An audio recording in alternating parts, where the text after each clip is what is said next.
Oh, New York ain't New York anymore. How I miss those old pals of mine. Surrounded, low on supplies, and on the verge of a surrender they didn't see coming, the soldiers of Argentina wrote home in the waning days of the Falklands War, telling tales of hardship that bore no resemblance to the sunny propaganda woven by the military junta back in Buenos Ares. We get these up-close, raw, personal accounts for the first time in Last Letters from Stanley, the unpublished Argentine battle for the Falklands. Hello everybody and welcome to the History Author Show. I'm your host, Dean Carianis, and a special tip of the hat. Oh, I didn't actually do it. There we go, for those of you watching on our YouTube channel. Our guide on this trip to the bottom of the world is Ricky D. Phillips, who we welcome back to the History Author Show after Ricky joined us to discuss his book, The First Casualty, the untold story of the Falklands War.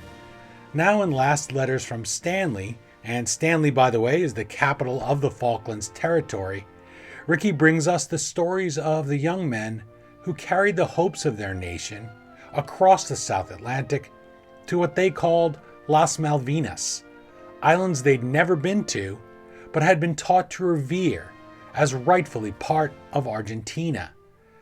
Author Ricky D. Phillips is a bestseller in the UK and USA on subjects ranging from ancient history to the Napoleonic Wars, but the Falklands conflict is one he's best known for and respected for by people on both sides.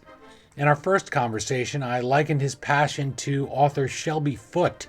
American viewers will remember him from many Civil War documentaries where his classic Southern drawl really drew you in. He loved to tell stories, and he hadn't gone through the college university mill that had drained all that passion out of him. So that's how I always think of Ricky D. Phillips. You can visit him at his military history blog, which is called Making History, or find him at Twitter, Instagram, Facebook, and LinkedIn, where you can find me as well. Okay, now that we've bundled up for the cold climate of that lonely, starving outpost off South America's tip, let's join Ricky D. Phillips and the Argentine soldiers writing true accounts of a losing war in Last Letters from Stanley. And here we are, joined by Ricky D. Phillips from Edinburgh, Scotland. He's the author of Last Letters from Stanley, the unpublished Argentine battle for the Falklands. Welcome back to the History Author Show, Ricky. Thank you very much, Dean. It's lovely to be back on the show as well. Thank you. Well, I want to start where your book does, and that's with the cover of Last Letters from Stanley. It looked to me at first like an illustration, and I was drawn into it, looking at it, trying to see some of the details, but it's from a photograph. So tell that story for us so we start the interview where your book starts and judge this book by its cover. Oh, brilliant. Yeah, thank you. Well, now this might be hard, of course, for your listeners on iHeartRadio, but hopefully people are catching this on the YouTube, of course, they can see it. So I got it here. It's on your shelf, of course, behind you. But so this is the cover of Last Letters from Stanley. And now your viewers can see just over your shoulder my first Falklands War book, of course, First Casualty. And that's got a very, it pops. It's a really sort of hard-hitting cover. It's very ominous. Guns N' Roses is an example I've used quite a lot. Yeah. The First Casualty, that's appetite for destruction. That's you see Appetite as a album and you go, yeah, that looks good, and you put it on Pick that and up. you get that. It's it's explosive, it hits. Use Your Illusion was a slower pace of an album. George Martin would say a collection of songs is not an album. You have to tell a story with an album. And music is a very, very good analogy. A book is an album, pretty much, And so I wanted something different. And Use Your Illusion, it was a lot more muted. It even had someone sort of sat down writing this letter, which you can see these guys are. But it's a lot more of an intelligent album. It's a lot, there's a lot more thought goes into Use Your Illusion than there is an Appetite, which is just, hard hitting. And I wanted that. I liked that idea. Now, so this picture here. So this is originally it was a photograph by Argentina's war photographer, a lovely man called Eduardo Anibal Rotondo. And so this chap here is a man called Sergio Grabchuk of the 10th Mechanized Brigade. And he's a very, very nice man. I've spoken to him.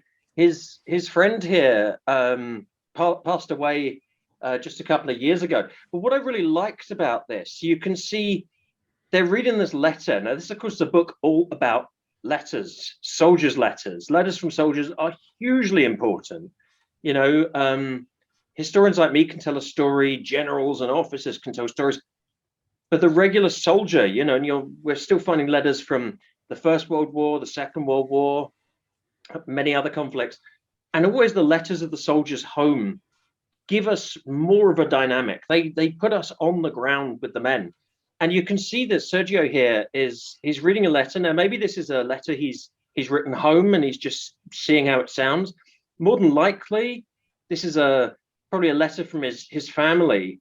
So you've got this letter. You've also got just down here, you've got his this is his food bowl. As you can see, it's completely empty. And it kind of gives the idea, because a lot of these Argentine soldiers were truly starving. They were very, very hungry people. It sort of paints this picture. Now, this could also be Sergio, maybe his friend hasn't received a letter home. A lot of these guys in the books and a lot of the veterans that you speak to said, you know, the power of the mail, the power of receiving a letter from home. And any of your listeners, subscribers who are ex-military, who have served on deployment overseas, will know absolutely what I'm talking about. The power of just a letter from home to give you hope that there's something to go back to. You know, this hell on earth, wherever you are, isn't it. You know, there's normality back home. And letters are so important. But also there's another angle. Again, if you look at this, and I love this cover because it was an original photograph. It's been painted for me by a very well-known, excellent Edinburgh artist, very good friend of mine called Ray Rushbrook, who worked on some of my other books on Hannibal as well. And I really wanted Ray to do this because I know what he can do. You know, Ray is a wonderful, wonderful artist. And he really captured this. I mean, the more you look at it, the sort of the depth and the textures. I have the original painting hanging above my writing desk, and every time I look at it, it just draws you in with the various colors and textures. And that's really what I wanted to do. I wanted to draw you into this story and these men's stories. And this could even be that Sergio might be reading his friend's letter for him, perhaps because his friend can't read. So many of these Argentine veterans couldn't actually read letters home, and they had to get other people to read them for them. I could ask Sergio. I could just ask him. And I don't want to. I love the idea of not knowing. I love this dimension of, you know, it's art, it's subjective, it's what it means to you, you know. So I like that idea. It's like the Great War. We look back at that. There were so many guys, because there was such huge literacy, that those guys were able to read. And you'd say there in the trench, let me read your letters, you read mine. Letter writing is such a part of warfare and part of the human experience. As our pubs, by the way, that's where your story starts. I love that you get this bundle of singed letters while you're sitting there in a pub. Yeah. Then you have to go about that hard work of paying respect to these men. You're not just going to throw them out there. So there's a lot involved. This is not a book. I wanted to make clear to people watching and listening, just one letter after another, dated, signed, dated, signed. You tell your story that you just started sharing with us there. Last Letters from Stanley is not just you went, read somebody's mail and posted it all. It's really a journey you take to bring these to publication. It really is. I mean, Senor Rotondo took that photograph, and originally, you know, I asked him, do you mind? The second I saw that photograph, and you can find it online. If you just put Sergio Grabchuk Malvinas, which is of course what Argentines call the Falklands, put that in, you'll probably find that photograph. And there's a second photograph where just sort of moments later where they're sort of standing up pointing to something, I don't know what. But I asked Senor Rotondo, are you okay for me to use this photograph? And he said, yes. He said, so long as Sergio is fine, then that's okay with me. But what happened, unfortunately, as a result of a few things is that in Argentina, anything to do with somebody's mail, it's very, very legal. You can't publish someone else's letter. You can't read someone else's letter in Argentina.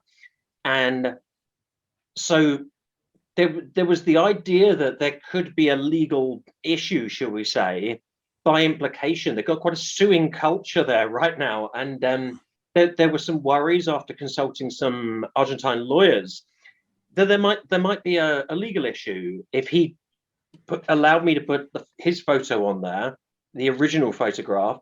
And you can sometimes, you can still find it as a concept art somewhere online, but I tried to take it down because I didn't want to give the wrong impression. But he was worried that by saying yes to the photo, it might be implied somehow that he had endorsed the project or the publication of these people's letters or what have you. So yeah, we got around it, and I knew Ray Rushbrook as a wonderful artist. I knew he could really capture that and do it justice. So it just hits on so many different levels. I really like it. It draws you in, and it tells you this is not like Casualty was a beat 'em up. Casualty is an action book. Yes, it really happened. It's an amazing story. And of course, you've read both of them, Dean, and it's a very different pace, but it's a lot more involved. It's a lot more emotional, and it's a lot more personal. And that was something I really wanted to get across, And of course, but coming from a pub, I should say, if people sit there and think, a book started in a pub, the Scottish Enlightenment, which changed the world, started in pubs. So all great ideas do. Most great ideas. In Scotland, everything. Oh yeah, we all have great ideas in the pub that never lie. We all put the world to rights, and then you wake up next morning with a sore head, and you don't remember all those wonderful ideas. But the world changed ridiculously with the Scottish Enlightenment here, as we are here in Scotland, and that changed in pubs. So what better place to start any story in Scotland? All good stories in Scotland, if there's not a pub involved, there is no story involved. And in this case, this was a good one. Also, the American Revolution that started all in our taverns here. So see, from your perspective over there, good and bad things can be done in taverns. I forget the exact term for them, for the revolution, for the laboratories, the gardens of the revolution of the American Revolution. That's where it all happened, partially because of letters. If you wanted to get a letter mailed to you, we didn't have numbers on our houses in 1776. So you would send an email to, or rather send a letter. An email, that'd be good. To what was then called Maybe's Tavern. It is now the Old 76 House, which is a place that I've gone many times, did an interview. They held Benedict Arnold's conspirator there. George Washington took his meals there. Hamilton, all the major guys, major generals in the Revolutionary War for the U.S. You'd send your letter to the pub because you know the person was going to be going there, and there was no mail service. And so this is what you would do, and that became your center of town. So it makes complete sense here. And of course, also we can only just say that America has obviously not improved since then, because when it was under British rule, you just went to the pub and it all worked. It all worked perfectly well. You didn't need to throw that tea in the river, you see. I should have gone to the pub. and it was the Stamp Act, by the way, but that wasn't stamps like we mail letters with. But anyway, for Last Letters from Stanley, you talk about that being in the pub, and I like that because it's very personal. Shows again that this book is more than just the letters, but also you want to make this a story where you don't say, aha, I have these letters, I could just publish them. In fact, you talk to a Falklands veteran and fellow historian, Ian Gardner, who I believe is your neighbor. And you said that he asked you about that. I don't know if I would publish these, how are you going to balance it? So you do indeed balance that, your duties as a historian and as an author, but also just as a human being, as somebody who doesn't want some fellow in Argentina, one of these veterans, to pick up a letter from 32 years ago and get slammed and get paraded around as something of a curiosity back home by their government. What do you do to go about finding these men? Well, I mean, so there's a few things in there. So firstly, of course, the letters were brought to me, were given to me, and do you know what these are? And I looked, and I can read Spanish, and I looked and I thought, Wow, this is huge. This is absolutely huge. To give an idea of the importance of finding these letters, so imagine it's June the 14th. It's the day the Falklands War has ended. There is smoke, there is flame, there is, bits of tattered anything floating around everywhere. It's hell on earth. Stanley, the capital of the Falklands, is hell on earth. There are thousands of Argentine veterans. Suddenly they're stunned. The firing has ended. We think we've surrendered. We don't even know. The British are, you had British suddenly joyriding through the town in trucks and tanks and everything go, we won. And they're like, have we not? And suddenly you're prisoners and you're going home. And there were thousands of these letters everywhere. Most of them were binned, burned, got rid of. The Falkland Islanders, the clear up of the Falklands took, when I say years, I mean only in the last few months have they just got rid of the last landmine on the Falklands that the Argentines put there. Wow. And the beaches and loads of places were completely heavily mined. There's still debris and detritus of war all over the place in the Falklands, and it's a permanent reminder. But as much as they could get rid of, they did. So these letters basically don't exist unless they went home on the planes out of Stanley, during the occupation. People know about them.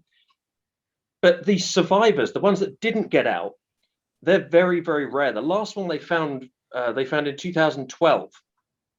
And ironically enough, actually, since this has come out, they found one more. And it's just one. But this was a whole bundle that I got, and they were all from the same unit. And that's unheard of. That is absolutely unheard of. And each one, in a weird way, it told the war in a series of snapshots. And each man, it was almost like he teed it up for his own personal essay. You could write a series of essays about the Falklands, and these guys just did it. And in the weirdest way, all of the letters just came out in the order that they're published in, which is it's just one of those things of, twists of fate that you sit there and think this is supposed to be. Now, these letters were brought to me by a Falkland Islander, and she wanted them, that they basically, after the war, for whatever reason, her brother had picked them up and put them in an old shoebox, forgotten about them. The letters traveled around the world. They went to Australia. The brother sadly passed away, cleared out his effects, found these things. Because of First Casualty, of course, First Casualty is on every coffee table in Stanley. So brought them to me and said, what can we do with these? And because of my connections with the Argentine military, of course, again, through a lot of people from from First Casualty, the idea was, said, please look at them, see if there's anything historically useful. But what I want, and this is such a huge thing, I want these letters to get back to their original authors or their intended recipients, because we don't even know if these men made it out alive. And this is a huge thing, because you can't imagine, and if you imagine that you there in New York woke up one day and a country had attacked you and placed you under occupation, under military rule, and then someone else is having to come and bomb and shell them from your streets. I mean, nobody was safe here. To try and get these guys out, you lived under this occupation. These other people are saying, no, you there in New York or what have you, you're going to belong to our country, and your national anthem is our national anthem, and the Stars and Stripes is not your flag. This is your flag. You'd feel pretty strongly about that afterwards, and for someone to come and say, look, we all suffered in that war, all of us. I don't agree with the cause you fought for, but we're all people. And everyone, British, Falkland Islander, and Argentine, needs closure. It's been 39 years since the war. As we speak, everyone needs something, some solace, some closure, something. And this really is the cornerstone of the book. It's a book, yes, it's about war. It's about war. There's lots of war in it. It's a very good read if you like war. But it's a book about humanity, first and foremost, that if you take away the uniforms and the flags and even the cause, that everyone went through the same war. That is the one thing, everyone went through the same war. Everyone took the same damage. And a lot of the damage was psychological. A lot of veterans have committed suicide. A lot of people, including the Falkland Islanders, have post-traumatic stress disorder. They're still getting through today. And the idea was that this could bring closure. And I asked if I could turn this into a book after a while. I was looking at these and I thought, this is incredible. I need a bit more on these men. I need to translate the letters, and then I need to get that checked. I can read European Spanish. My Argentine Spanish is different. There's certain colloquialisms and place names and things. Scribble down. Yeah, Scribble down. And I had to get it checked and rechecked and rechecked. And then so we took these as this series of snapshots, which literally was the Argentine War from start to finish, and filled in the blanks around them with the Argentine veterans who were around these men. And I'm telling what they're explaining and what they're describing as they go, and why these letters are important and what they're showing. And they are very, very important in many ways. They show a lot of things that we didn't know and a lot of subjects that we go into. So I decided to do this. And of course, that there is this point of morality. Now, you mentioned, of course, Ian Gardner. Ian Gardner was a captain of 4-5 Commando Royal Marines who fought at the Battle of Two Sisters, which is in this book. And Ian is a neighbor. I met him. In fact, Ian came to the first ever outing of First Casualty. Before it was a book, I did it as a sort of lecture, just to get my elevator speech, as you would say, right, and to gauge the opinions. And Ian was there. And in fact, he came with another man we mentioned in our last interview about First Casualty, the historian Angus Constam. They were sat next to each other. So no pressure here. Ian's a very, very nice man and a very, very famous author and historian on the war. And I spoke to Ian about it. And originally I'd asked, do you want to put in a foreword, because I'd like something from someone to say, look, here's what it was like for our enemies, and here's what it was like for us fighting them. And it was Ian that raised the point about morality, of course. Ian said, look, I would read this through sheer voyeurism, he said, but I'll be honest, if it was one of my letters and someone else had published them, so I'd be bloody annoyed. And I said, no, I never considered it. And it's something, now I mention it in the book, and it's not something I've sort of mentioned often other than in the book.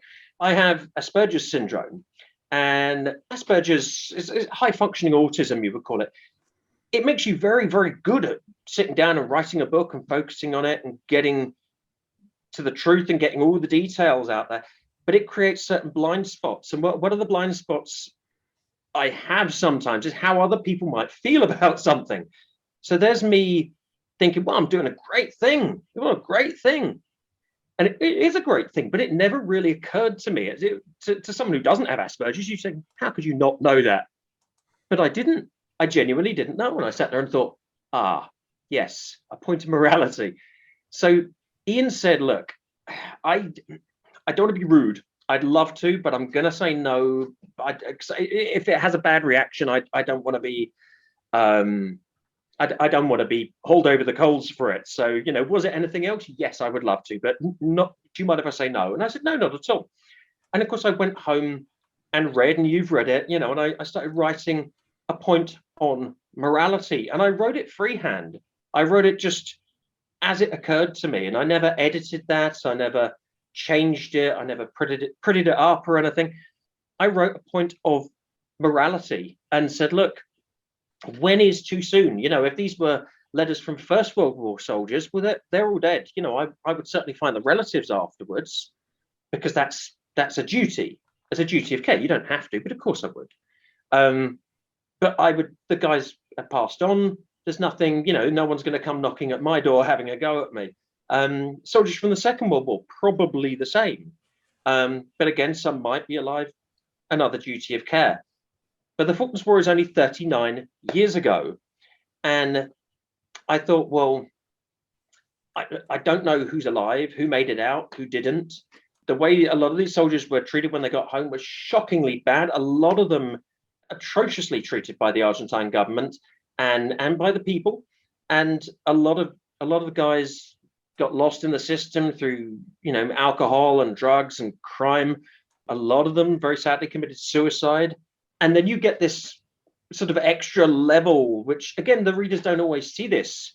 I don't want, some aged Argentine mother picking up a letter from her son who she's not seen for 39 years going, "Dear mum," and there was a genuine fear in me that, I could cause a vast amount of harm with this. And even getting the letters back, of course, because in Argentina, these guys will be, because it's a big thing for them. If you find a letter from an Argentine soldier, I said how rare they are.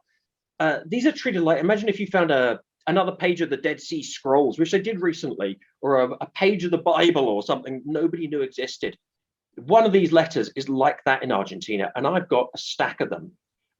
What I didn't want, what I couldn't have, is these men thrust upon a stage, quite literally, handed these letters, and I think any veteran would, but Argentines are very, they're very outwardly emotional people, which of course the British certainly are known for being a bit more reserved. And I think it's a very private moment when you get that letter back. I didn't want it to be undignified. I didn't want a bunch of veterans being put up there on a stage for the public edification and, crying and weeping and going into having to deal with this avalanche of emotions with everyone watching. To me, it was very undignified. Wouldn't have been the right thing to do. Absolutely. I think, had I allowed that to happen and given it to the wrong people, and this is something you don't see in the book, of course, is all the background work with British ambassador to Argentina, Mark Kent, and his secretary, Harriet Beach, and the Argentine defense attaches. Bear in mind, it's very hard because people in Argentina can't even handle these letters. The defense attache could, certain other people can't. Certain people who could or would were, when I did my research, the kind of people who would thrust these men on that stage, which I didn't want. And of course, the letters had to be with the men before the book came out, because I couldn't have a man reading his letter in a book or being told about it no kidding. On the internet. The level of care and consideration going into this is huge. And I wanted those men to be able to deal with those emotions privately on their own or with their families. And, if they then choose to come out and they choose to stand on the stage and say, yes, this was me, brilliant. If they choose to come out and say, I think that Ricky D. Phillips shouldn't have done that, and here's what I think of him, they have a right to say that also. A duty to the story and to tell their side, especially after you just told the first casualty. And that's something I admired about it. And I said that when we spoke, that you do have a dedication to even-handedly telling both sides from that soldier's perspective. These guys, as you write, often the ones who did not get to fire back, but who endured it, they're the heroes. They're the ones who you would admire, not the ones necessarily have a chest full of medals, but some of these fellows that I think I'm getting close to another question, which is about how the men we meet here in Last Letters from Stanley, they wipe away this notion that these were all just stormtroopers in Star Wars or something like that, where they were just there to fall down. You hit them over the head with a pan, or you shoot them once and they're all down. So that robs them of honor too. So you say that's a common misconception in the UK, that the Argentine forces were just a bunch of scared little kids who ran away, and you walked in there, raised the Union Jack, and they all laid down their arms. So tell us who are the soldiers we meet here, and do so by, I think you're going to read something from one of the letters for us to give us an idea. Who are the real men behind those caricatures? The scared little kids who ran away. Now, this isn't so much a British image per se. It's an image that Argentina almost had beforehand. So after the war, Argentina was very, very angry. This was a war they were told they were winning. And if there's a lot in Last Letters, in which we talk about the propaganda. The guys on the front line are told they are winning this war, and they believe it. They still laugh about Gente magazine, one of the big Argentine magazines. These two big headlines: "We are winning." And then about a week later, we are still winning, and of course they weren't. And they genuinely believed they were winning this war. They were reading day after day after day these stories of, all these sunken ships, and the amount of times I have to inform Argentine people, you did not sink our aircraft carrier HMS Invincible. That's still the biggest conspiracy theory of the war. They still believe they sank HMS Invincible. I stood on Invincible, and I was in Portsmouth. My feet were dry. But old myths die hard, and a lot of them, these guys genuinely believed they were winning, and suddenly, oh, we've lost. And the people at home, what do you mean they lost? What happened? And the Argentine junta was very much about, blame the soldiers, they're terrible cowards. They'd gone off with all the flags waving and everyone going crazy. And they came in by the back door. They were landed in Argentina in British ships.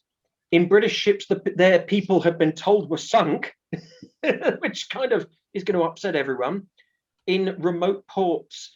And slowly they were given a fattening up program because they were all grossly underweight.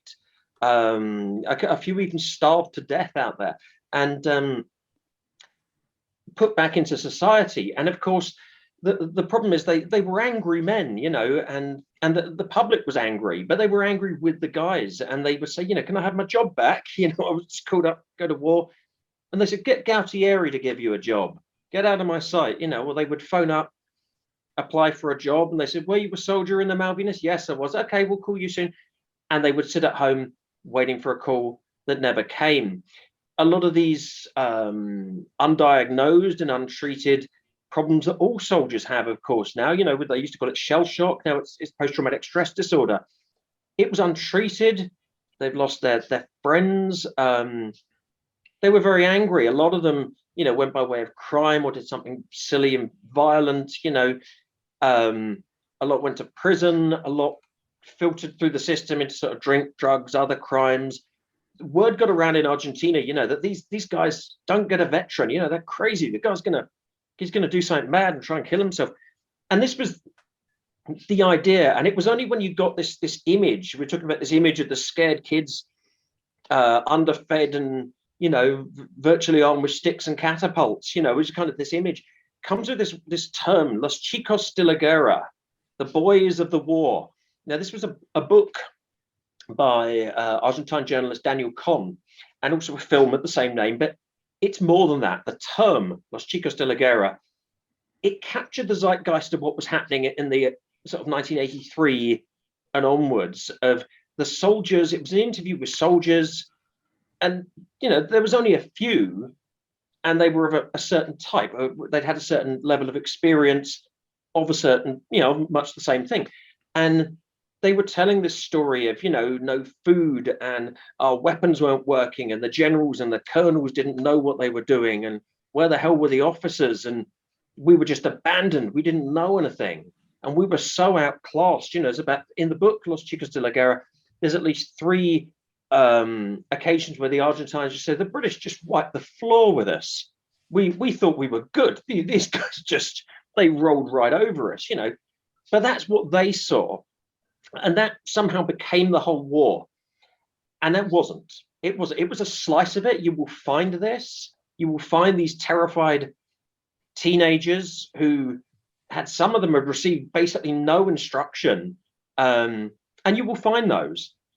But Los Chicos went too far that way. Argentina was angry. They were looking for someone to blame, and they said, don't blame the soldiers, blame the people who put them there. But slowly, Argentina has stopped sort of feeling sorry for itself. And it created a complete sort of opposite image, whereby every veteran was a proud, he was a proud Superman standing behind the ragged flag, defying all comers, and you'd wonder how they lost. Now you will find that proud, brave, patriotic hero somewhere. If you look at all the Argentine histories, you'll find that guy somewhere, and you'll find the scared youngster who doesn't know which end of the rifle the bullet comes out of. You'll find him somewhere. But they were sort of on the periphery, the bit in the middle was not like that.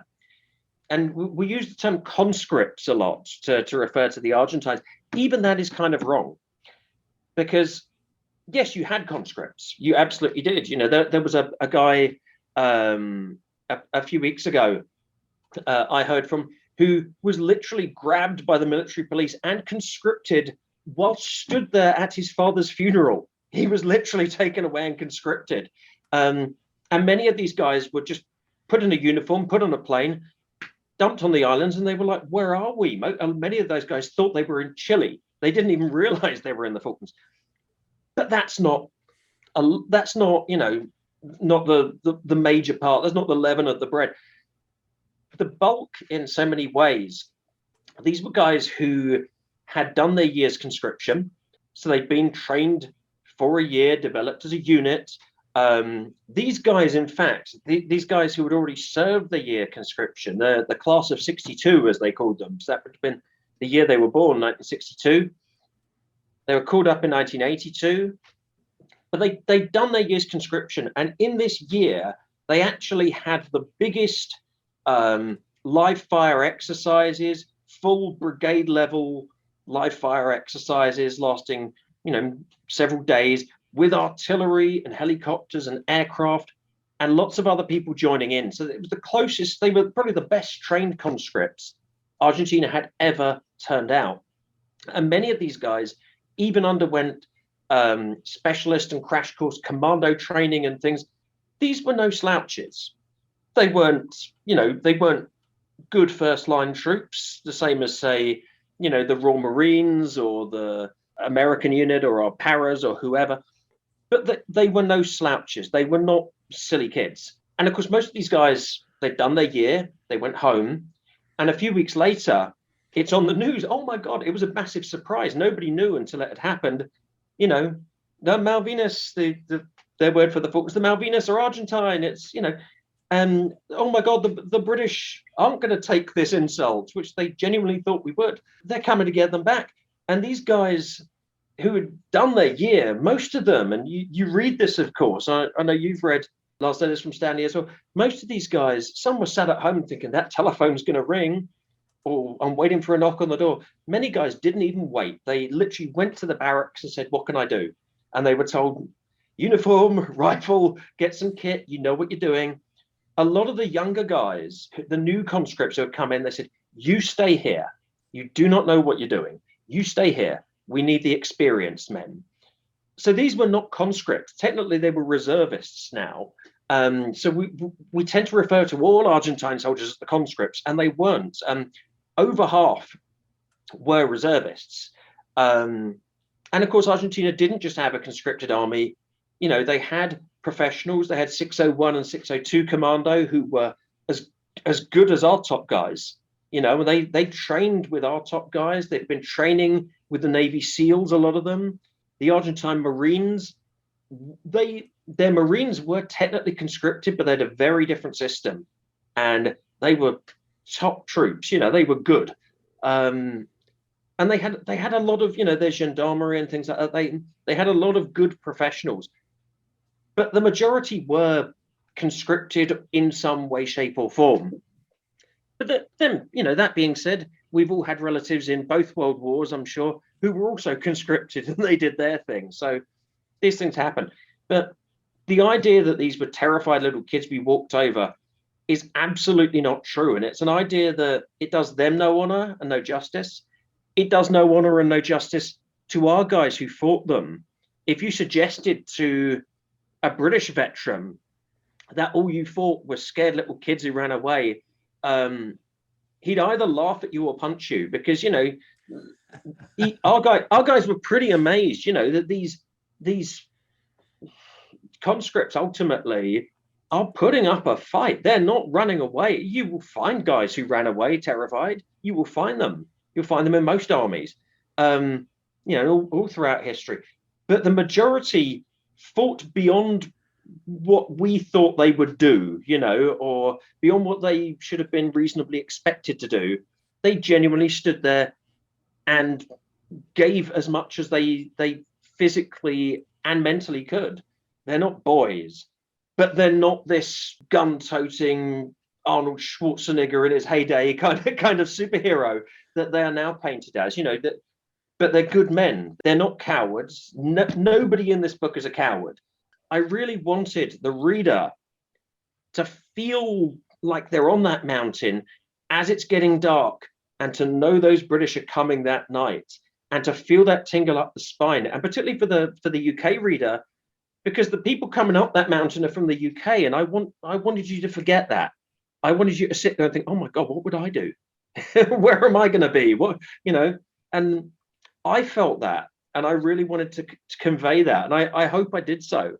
Absolutely. And everybody at home right now, you're enjoying my conversation about this book, Last Letters from Stanley, the unpublished Argentine battle for the Falklands, with Ricky D. Phillips. Please visit him at his military history blog. It's called Making History, and you can find him across social media, Twitter, Instagram, Facebook, LinkedIn. Those pictures add to his story, and I love to see him out there promoting this really important work of history. The British Falkland Islands and British military Facebook page calls Last Letters from Stanley an incredible new book crammed with fascinating new accounts and some incredible new information based upon the recently discovered letters of a group of Argentine soldiers who tell the Falklands War as it happened.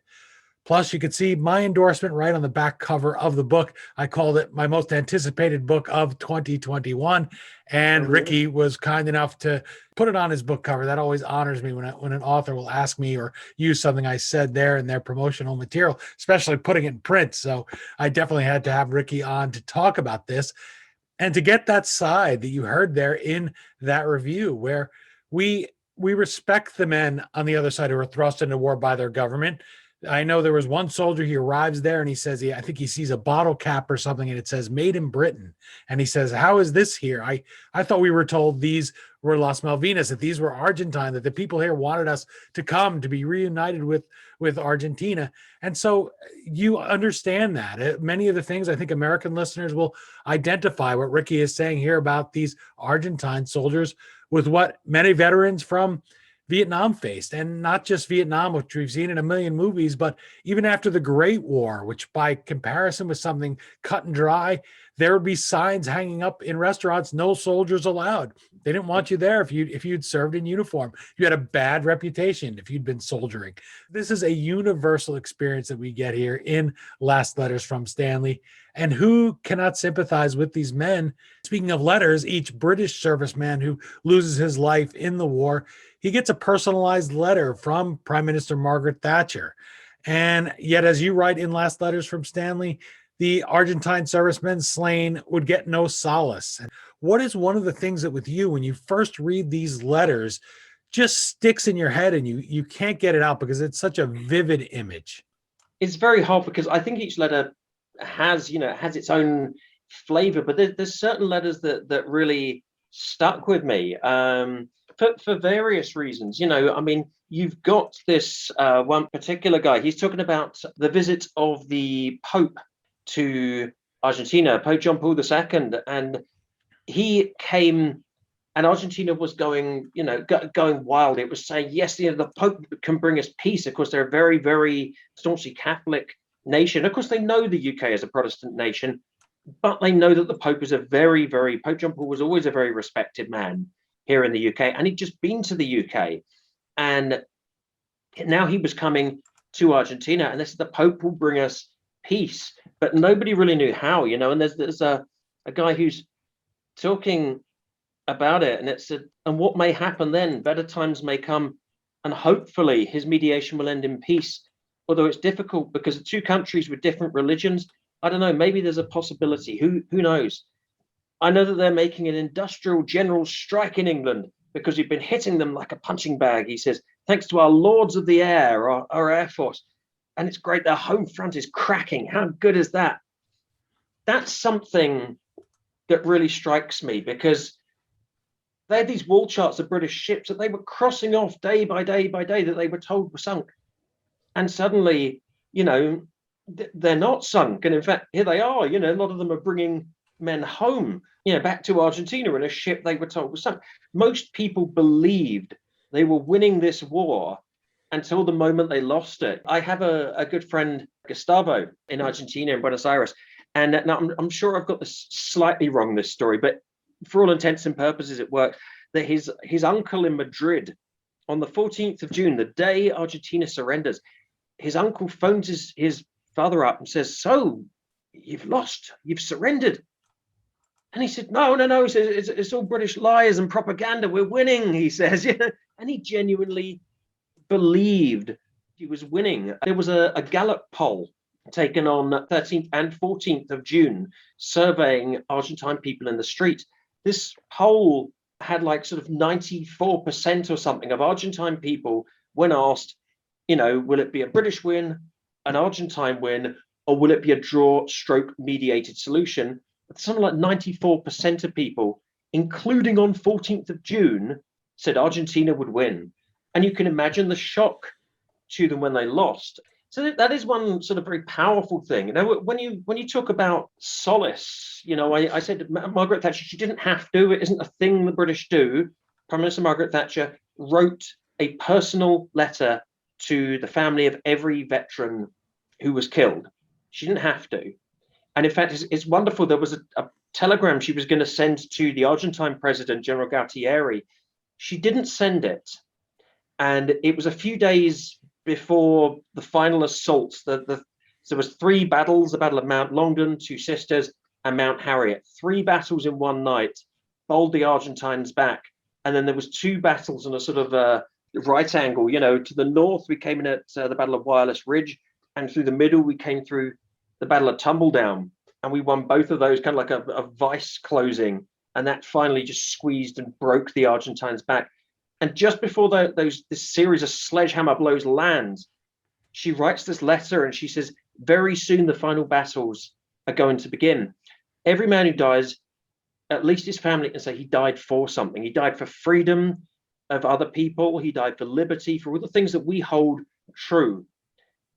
My conscience will be damaged, but it will be intact, because I will know that I've done the right thing.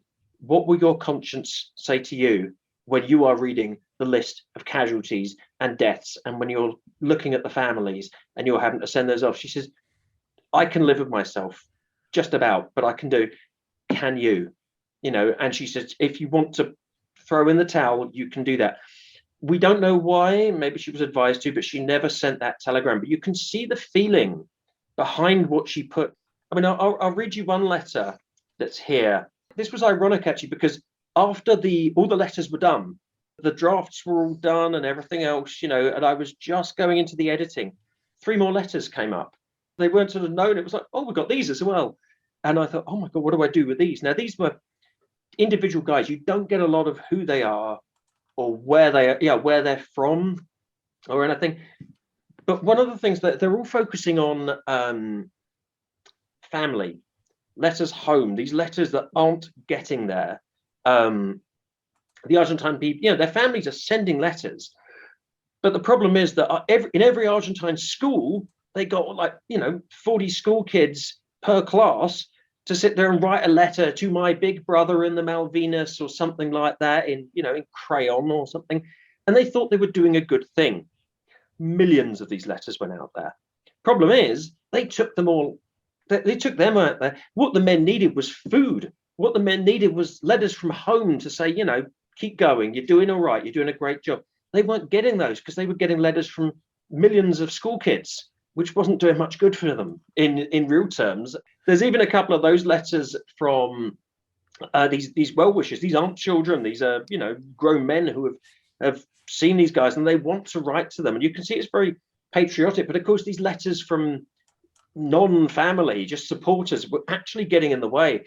And there's a letter, it's heartbreaking. It just starts, you didn't write anything, which they probably did. The letter just didn't get there.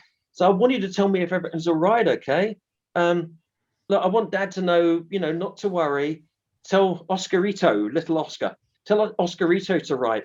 And if he can't, then teach him. But write a lot, because here a letter is worth a lot. And it's the difference between disappointment and a smile. Tell the whole street to write. If Dad can send a letter, tell him I even miss his shouting. I hope he's well. Tell him not to worry about me. Look, I'm gonna be okay, and I'll return home safe, as you say, Jose Luis. Jose Luis is his brother, we find out in this. And he goes on, he says, look, Jose Luis, Jose is here. Now, this gives an idea, this next bit here. These were all guys from the neighboring streets. This is like a British World War One PALS battalion. As you know, if the battalion got badly shut up, everyone in the street lost people. And you can tell the amount of friends, this other friend, Jose, who he sees, all these guys knew each other.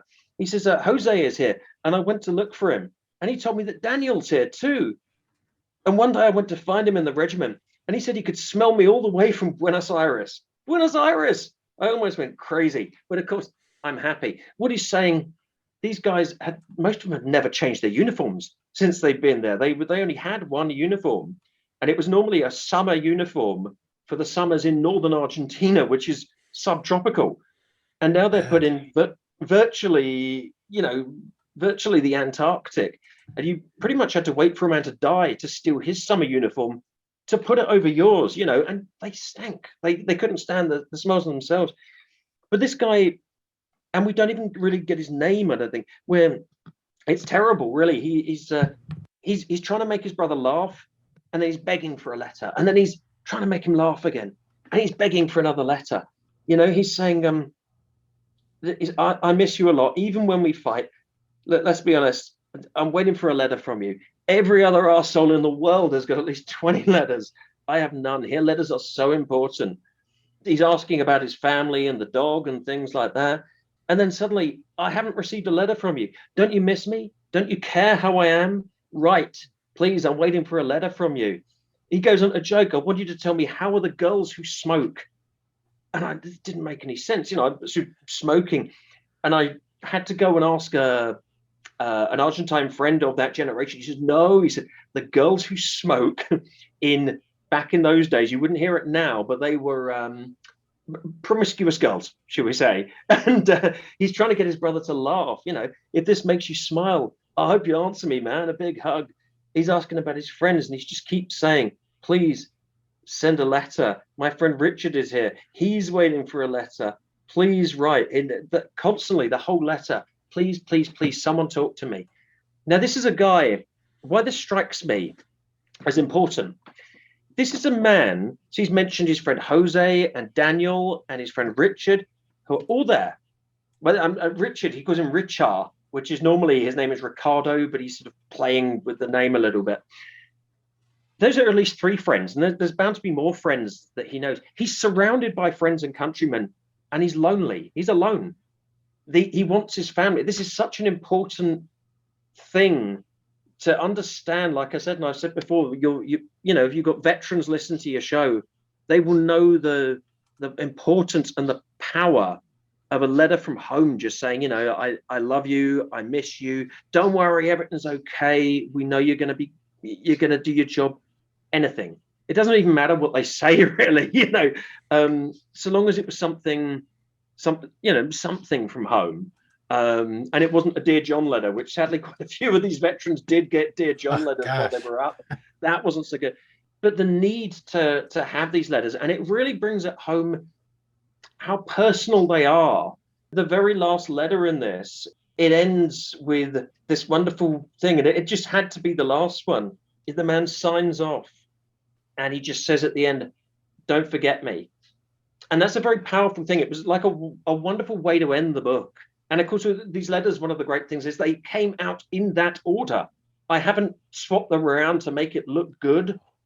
They just came. It's like one of these things that's just made to be. And don't forget me. In Argentina, the big slogan they use, "Para no olvidar," but don't forget, or don't forget me. That literally said it. I wish this could be translated into Argentine Spanish. It will be. But of course, there were issues with Argentine people reading other people's mail.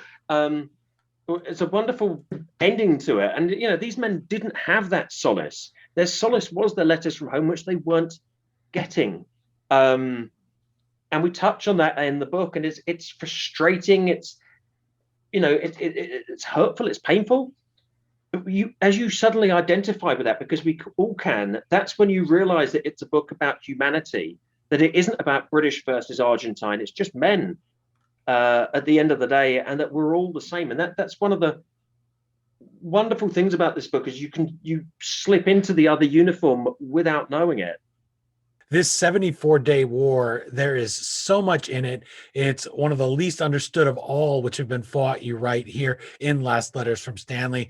We get so many stories, so many things that I could just flow out here, but I don't want to spoil the book for everybody watching and listening. But pick it up. You talk about the hunger. You talk about being dumped far from home without supplies. Another familiar story in war. Every nation has a story like that. Some of these Argentine soldiers are so hungry they attack a horse with knives because they're so hungry to eat the horse.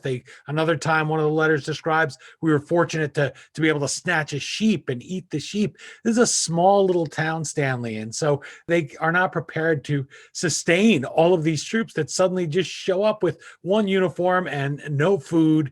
These are all stories here, Ricky, that are in your book, and I know that you're willing to give the whole thing away for free because you're so passionate about it. But I do want people to get the reading experience, not just because it puts a few pounds in your bank account, but because it is really, really transformative. It's more than enjoyable. It's something that makes you see this battle. As an author who doesn't use words lightly in a casual flourish, who really cares about the belief and bravery, brotherhood, and betrayal that you write about here in Last Letters from Stanley, how do you hope that American viewers, British viewers, people who don't have a stake in the Argentine future will view the men who arrived at the island, who invaded the island on the orders of their dictatorship? How do you hope we'll see them differently after we finish hearing their voices in Last Letters from Stanley? Great question. Thank you. It was something, when I wrote Casualty, I was very conscious of the fact that the Argentines were, to us, were always these men in black, who came in the night. We never knew who they were. And of course, Casualty sort of begins this idea that we suddenly realize that they're people, just like us. Last Letters from Stanley, what I like about it, we're not glorifying anything to do with the war or what happened or even the cause behind it. One of the biggest problems I've faced is that I've had a few British people say, why are you writing about the enemy for? Make our guys look good. And I'm like, our guys don't look good if they're just rolling over a bunch of kids here, which didn't happen anyway. It was certainly a worry of mine that friends in the Falkland Islands would say, don't make them look good. In the Falkland Islands, of course, Argentina currently, even to this day, still maintains this a very obsessive rhetoric. They still want the Falkland Islands. They believe that they should be Argentine, and I could stand there all the livelong day and I could give you the full history and I could tell you that those islands have never belonged to Argentina. We first claimed them in 1594, 222 years before Argentina existed. To an Argentine, this doesn't matter. And you can look into that history by all means. If you wish to, by the way, if anyone wants to look into the history of the Falkland Islands, the Falklands Timeline by Roger Lawton, it comes up sometimes online as Falklands Wars. It is a free resource and it has everything ever done on the Falklands. I always mention it, I think, in both my Falklands books. Look at that. It will take me forever to go into. But why should someone read this? What will they get out of it? I think the point is, once you slip out of the mindset of, we're the good guys, they're the bad guys, cowboys and Indians, cops and robbers, once you slip out of that, I think you start to understand the war. We do not in the UK understand the war from the Argentine side. Many, we don't even know everything, of course, that happened on our side. But once you understand what the enemy were doing, it gives you a much better perspective on exactly what was happening. This is not, as you said earlier, it's not just a bunch of letters. This is the whole war told by Argentine veterans, not just these guys, but all the men around them. You've seen the level of work that went into it and the amount of checking I've had to do with so many Argentine veterans. This is the first book basically from the Argentines in the English language that tells the war for 32 years. And the previous one was, that was a long time ago. They were officers, not regular soldiers. They were officers on a base. The historian Martin Middlebrook could only sit there on a base. These guys were serving officers. They would come in, read a statement. He wasn't allowed to ask them to expand on that or to ask a follow-up question. They read a statement. He recorded it, wrote it down. Thank you. Next guy in. I know this because I have many Argentine friends who were in those interviews. Now these are just men, not just all these years later telling a story, which of course changes over time in your mind, but these are men who are we're comparing and contrasting what people said then, perhaps what they're saying now. We're getting the whole flavor of the war, what it was like to be Argentine. And also, if you want to keep that, if someone can't get out of that mindset of good guy, bad guy, at least know what it's like to be that side, where a lot of them, the Argentines genuinely believed what they were doing. They didn't go, yeah, let's go and, let's go and sort of oppress a peaceful farming community or something. Won't that be fun? No, they didn't. They were people like you, like I, thrown into a war against, one of the best military forces in the world. And I love that. What I love about the Argentine side, they're very emotional. They tell stories better than most people. An Argentine story is incredible. They blur the lines between truth and fiction. They would rather get a good story out. But it's a very important thing. They are passionate storytellers, as am I. I really enjoy it. And they'll tell you things that we don't get, So I think most of us would, if we think back to our grandfathers or grandmothers or what have you, who fought in conflicts. And I think most people will get this. And most people wish they spent more time with, say, their grandfather who fought in the war, wish they'd asked him questions, wish they'd listened more.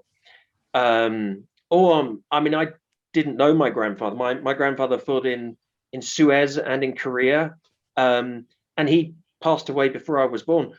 But I've heard how he would recount stories, and he always made the wars sound funny. Soldiers, I've spent a lot of time with Normandy and D-Day veterans, and it doesn't sound like there's any shooting going on. It's like a big sort of lad's toy, and they tell you the funny stories because they're hiding those emotions. Argentines don't hide their emotions, and you get a really great rounded story out of these guys. They're very, very honest in their hearts, if you see what I mean. They'll tell you truthfully and honestly what they think, how they see it, how they perceive it. A British letter might go, oh, don't worry, we're doing our bit. They don't. These guys are very, very honest with what they're saying. This is true warfare. This is war. Could be anyone, anywhere, in any conflict. It could be, it could be World War I, World War II. It could be Vietnam. It could be the Gulf, or it could be the Falklands War. I think veterans are something that are so topical. Veterans are so reachable, and everyone knows a veteran or has been a veteran or studies these people. These guys are incredible veterans. For me, I think everyone's going to want Casualty. First Casualty is just the Falklands War book, the runaway success. People pick that up and they become Falklands War fanatics overnight. I'd argue that Last Letters from Stanley is a better book. It's a better all-round book. It's got so much great stuff. Typical me, I've slipped in quite a few secrets, things that you're not supposed to know, things that have only ever been hinted at before. Of course, as we discussed in our last interview, Dana, when you pick up a Ricky D. Phillips, you're going to get your money's worth. And there's a lot of really, really fascinating stuff in this, including, of course, the USA's involvement, and a lot that isn't known besides that. So I think, I don't know, it's an incredible book. You don't have to be into Argentina. You don't have to agree with what Argentina did, but you will certainly develop the one thing that most people don't, which is a wonderfully rounded idea of the war. You read this book, you will understand the war from any other perspective you pick it up from. And no one else has done this. I'm so proud of it, as you can tell, because, and I really hope you enjoyed it. Of course, off screen, we've had a lot of conversations about it as well. Well, you have a right to be proud of your book, Ricky Phillips. I hope people will pick up both books, but today, especially this look at Last Letters from Stanley, the unpublished Argentine battle for the Falklands, because it is such a unique work of history. It's a unique look here, a conflict just 39 years ago, one so important today, which we discussed in our last interview. If viewers and listeners haven't heard that, it is really something that's topical, and we can get that perspective. It's just so precious to be able to do that and to now know these men of Argentina as more than just the baddies. Understood, they had families back home. They were hungry too. They had a government that sent them into a war that they told them, hey, it'll be easy. We don't even need to give you a second uniform to change into. This was a tough time, very nuanced war. Ricky, thank you so much for sharing their stories with us today. Not just sharing them, but the respectful way that you did it so that we don't feel like we're peeping through a keyhole when we look and we read Last Letters from Stanley, but we feel like we're really honoring their sacrifices. I wish you the best of luck with both your books, and I can't wait for that next Ricky D. Phillips publication. Thank you very, very much, Dean. It's been an absolute pleasure as always, and may we come back and do it again. I've really, really enjoyed both interviews so far. May we have many more. Thank you. Again, the book is Last Letters from Stanley, the unpublished Argentine battle for the Falklands. As always, you can find the Amazon link to purchase your copy of this book or Ricky's first book called The First Casualty by visiting the historyauthor.com page for this episode. Every time you buy a book through us, you're not making me rich, but you are helping to keep the flux capacitor on our time machine humming like usual. I have to thank Ricky D. Phillips for joining us again, for bringing his passion for both sides of this conflict, for the men who fought and died, for a patch of land that many of us in the U.S. certainly had never even heard of before. I want to encourage you to visit his military history blog, which is called Making History, and you can find both of us on Twitter, Instagram, LinkedIn, and Facebook. Plus, you can find me on our new YouTube channel. It's still pretty new. I'm still getting back to my roots of television production and trying to put on some real interesting videos. And certainly the Falklands War is worth watching. There's a lot of video from it, and it adds so much to the experience of the viewer. At least I hope it did today. That's it for this installment of the History Author Show. I hope you'll join us for our next all-new interview right here on iHeartRadio or wherever you enjoyed this program. Until our next trip into the past together, on behalf of Ricky D. Phillips and the men of the Argentine military, as well as those on the British side, thanks so much for time traveling with us today, and have a great week. We still call it Broadway, but what's in a name? Take it from Georgie, it isn't the same. On the east side, west side, things ain't like before. There are tears in the eyes of